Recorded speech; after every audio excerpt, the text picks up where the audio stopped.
to everyone. Let's get right into it. So again, we're going to talk about your aeration blower planning, and we're going to say here, measure before you buy. And once again, my name is Stephen Horne.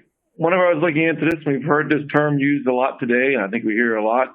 What is efficiency? So I got on the old Google and I typed in efficiency, and I got some definitions. The first one came up with says to be efficient, which I thought that wasn't very helpful. And the next one I thought was a little bit better. It said avoiding waste. I think, yeah, if we avoid waste and we're being efficient. And the next one kind of tickled my engineer heart. And it said the ratio, probably because it says ratio of useful work to total energy consumption. So, yeah, that's what we're talking about, right? We're talking about how much work are we doing based upon how much energy we are consuming. So since Kaeser compressors, we're talking about compressors, and specifically here we're talking about blowers, which is a type of compressor. The compressor world has settled on a term called isentropic efficiency.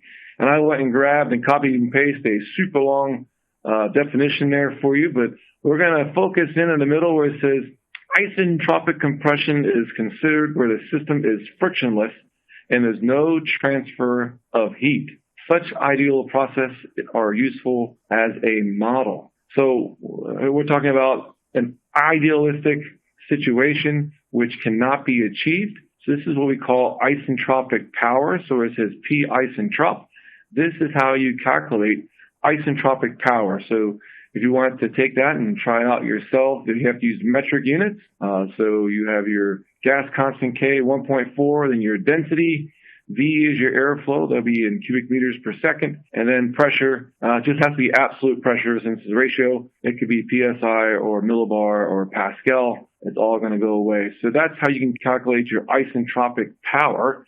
And then you go to your machine and see how much flow and power that you're using, and then you have your actual consumed power. And from that ratio, your isentropic to consumed power is how we calculate isentropic efficiency.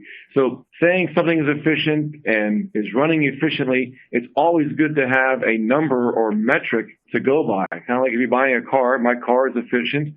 Well, how do we know a car is efficient? Well, we look at how much gas or miles per gallon is being consumed. And if we're going to stick with miles per gallon, let's take a look at another metric that might be helpful. And this is specific performance or specific power. And here's another definition from KGI, a measure of air compressor efficiency, usually in the form of brake horsepower per 100 CFM. And here I'm saying this is more commonly used as kilowatts. Since we pay for kilowatts, we don't pay for horsepower. Kilowatt per 100 ACFM. And while isentropic efficiency, the higher the number, the better. With specific performance, kilowatt per 100 CFM, the lower the number, the better. So with your specific performance, we can look at this as an individual machine or an overall system. Now, true for both isentropic efficiency and specific performance, this will vary with pressure. So the more pressure you build, some machines will improve in efficiency. Other ones will decrease or stay the same. And also, this will vary with machine speed. So, yeah, we all love having VFDs on there. And certainly a VFD is probably more efficient than a fixed-speed machine that is being vented or making higher oxygen than needed. But, yeah, it's going to vary with machine speed because it's not a constant thing. As you speed up and slow down the machine, this will impact your efficiency. If you're going to start buying a new machine, I think it's important to understand that. So before you get started, you have to develop a measurement plan. This is the most important thing. You know, garbage in, garbage out. You can take measurements all day. If you don't know why you're doing it or what you're trying to prove or disprove, the effort is mostly a waste. So it's very important to set aside or point out in the beginning, what is your goals? What is your focus? Do you want to have, what is my single machine doing it? Kind of like a dyno test per unit. Where is this machine at? Or do you want to take a look at the system?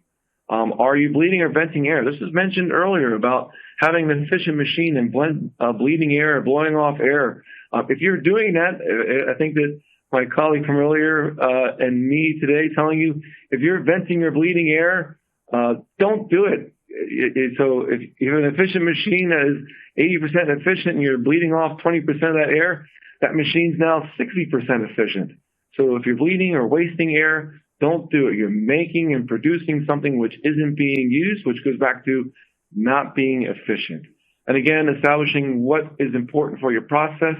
So just talking about wastewater, we're talking about airflow, for the machine to find out what you need to purchase.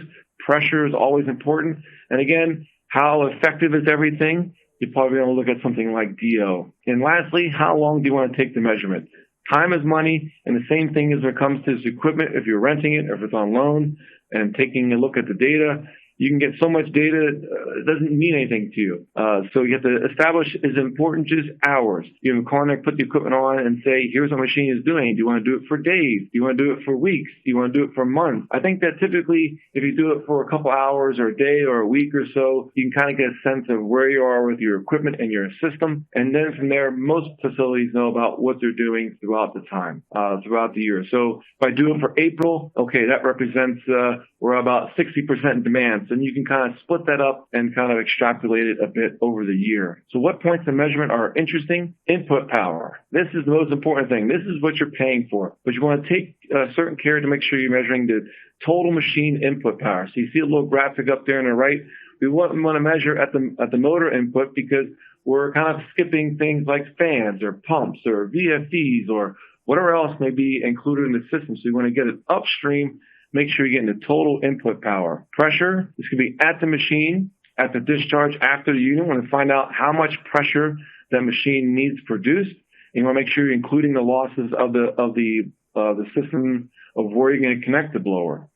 Flow, yeah, we need to know how much flow we're making. Going to need that for our different metric of isotropic efficiency or kilowatt per CFM. You're going to want to have flow. And then lastly, temperature.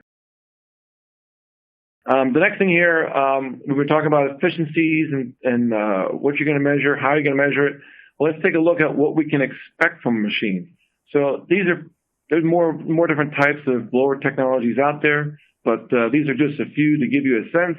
And, this is in the range of 7 to 8 PSI, which is what you would typically see at a wastewater plant. So your rotary and multi-stage, these are the old guard. They've been out there forever. Doing the work in the field for a long time. Their efficiencies are 50 to 60%. It can be a little bit less, it can be a little bit more, and it's also a range there. Remember, if you put it on a VFD, that efficiency could go up, or that efficiency can go down. And specific performance, 5 to 6 kilowatt per 100 CFM. So those are also both pretty close. Next, we have the new one, which is rotary screws, which was mentioned earlier, also the hybrids. Those can be anywhere from 70 to 80%. Or 3 to 4 kilowatt 100 CFM. And then we have the high-speed turbos, which again goes 70 to 85%. And again, there's a range here. So when you're looking at these different technologies, you need to know where you're going to be running that blower in the control range. A turbo can achieve higher efficiencies as we see here, but if you get off of that peak efficiency point, a turbo may not be as efficient on the low or the high end. And I mentioned earlier, they have a bit of a truncated control range, whereas a rotary screw blower has a more flat curve. So you don't lose or gain much by speeding it up or slowing it down, and it has a wider range. The efficiency, the peak efficiency isn't as good as a turbo, but you have a wider control range and a flatter curve. So really, it kind of depends upon where you're running the machine and how much control you're looking to do. And also how much airflow that you need. There are caps on these machines as far as how much flow they can use. So, if you need to have a lot of air, you might be pushed to one technology over another. Slide here is just kind of an overview of a system that we had taken a measurement for. So you can see they had multiple blowers, and we put some equipment in there to measure different aspects of the system. We measured input kilowatt to the machine. We measured airflow coming out of the blower room to the system. And of course, where and how you measure airflow is a bit of a challenge because airflow meters have different points where you have to have certain pipe diameters in front and certain pipe diameters behind. So to make sure that you have that flow meter installed correctly. Now, if you don't have that, you have to do the best you can, but it will impact accuracy. So here you can see a couple different graphs. They're all jumbled up, a lot of different data there, but at least you can see the trend of where the pressure was, the trend where the temperatures were, trends of what flows and other things are, and of course it's done over a couple of weeks that you can take a look at. So taking that data, then we can dump it into a new or a condensed version. Now we can take a look at each week, how many weeks we ran, what the existing machine was doing as far as power consumption, what the projections are for the new equipment, and you can see your savings, how much it was saved over that 4 weeks. And then, as I mentioned before, we did this for such a truncated time for a year. You can then use this to make projections. Okay, so we measure that time. This represents 40% of our flow. And these months we use this much and this much more or this much less. And then you can kind of generate your projections. And this would be pretty much just for what the machines are running at that time. If the new machine gives you an enhanced control range, as mentioned earlier, then you could see more savings. So if it has a wider control range and you have high DOs overnight or high DOs at a certain time of year, and you have a machine which can turn down, or you put more smaller machines in, which gives you ability to turn down, then you can see additional savings. There's different things, different ways you can look at that and different ways you can make those projections. So here's the question. Should I make an upgrade? And what am I going to get out of this? Again, you want to establish what were your goals. What are you trying to get out of taking a look at this? And then applying the plan as you set out. So again, how great will your savings be at your current operating point? And then do you gain something from the upgrade? Do you gain more flow that you've been missing? Do you gain a wider control range? Do you have, we mentioned earlier, do you have better control? And then lastly, with this data, are the rebates available to you from your power provider or from your state? So these are things you can take a look at as well, which help you fund your new project. Then lastly, what are your future plans?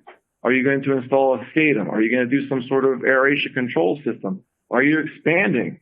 Are you looking to change diffusers? There's a lot of coarse bubble diffusion that are out there. So if you change to a fine bubble, this is going to impact your pressure. So probably make more pressure, but you probably need less flow. So lots of people do this different ways, and for most people we get involved with this, they come out of it with a different perspective and a different understanding of what their goals are moving forward with their purchases that they're going to buy and implement in their plant. So that's all I have for everybody today. I hope that was helpful, and maybe makes you think about things about if you have plans for your plant, or if you take a look at your blowers that you have in your facility now, about what they're doing. And earlier we talked about different technologies and controls. So hopefully between these presentations that we saw today, it'll give you a different perspective. So thank you.